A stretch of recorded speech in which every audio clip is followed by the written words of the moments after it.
Hi అండి. నమస్తే. Welcome to Vani's world. ఈరోజైతే నేను ఎంతో గుమగుమలాడిపోయి చాలా రుచిగా, ఫాస్ట్‌గా అయిపోయే రెసిపీ వెజిటబుల్ రైస్. చాలా చాలా ఈజీగా చేసేయొచ్చు.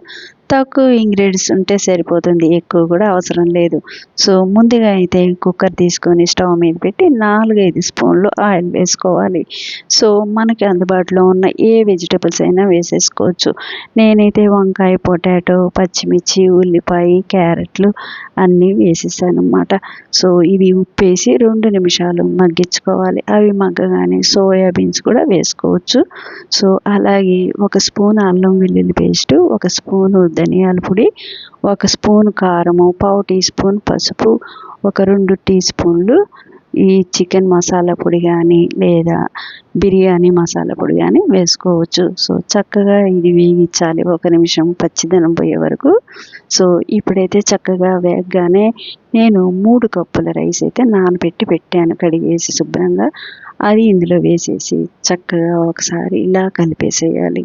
సో, ఇలా కలిపేసేయగానే నేను 3 కప్పుల బియ్యానికి 5 కప్పులు వాటర్ వేసాను. సో, తక్కువగా వేసుకోవటం వల్ల కొంచెం వాటర్ పొడి పొడిలాడుతూ చక్కగా వస్తుంది.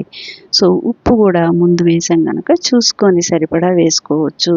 సో, ఇంతే, ఎక్కువ ఇంగ్రీడియంట్స్ లేకుండా చక్కగా రుచిగా వెజిటబుల్ రైస్ అయితే తయారైపోతుంది.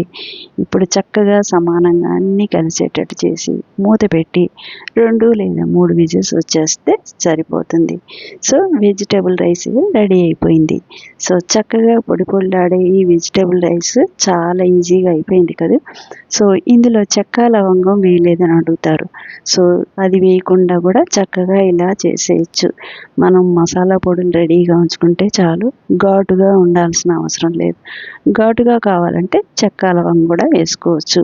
సో, చాలా ఈజీగా ఫాస్ట్‌గా అప్పటికప్పుడే ఎవరైనా తయారు చేసేసి ఇట్లా పెరుగు పచ్చడితో ఒక 2 ఎగ్స్‌తో చక్కగా ఇలా తినేసారంటే హాయిగా లంచ్ ముగిచ్చేయచ్చు. సో, ఈ విధంగా చేసి బాక్స్‌లో పెట్టుకొని ప్రయాణాల్లో కానీ ఎక్కడైనా కూడా ఈ వెజిటబుల్స్ రైస్ చేసుకొని ఇలా తీసుకెళ్ళిపోవచ్చు. సో, అంతే.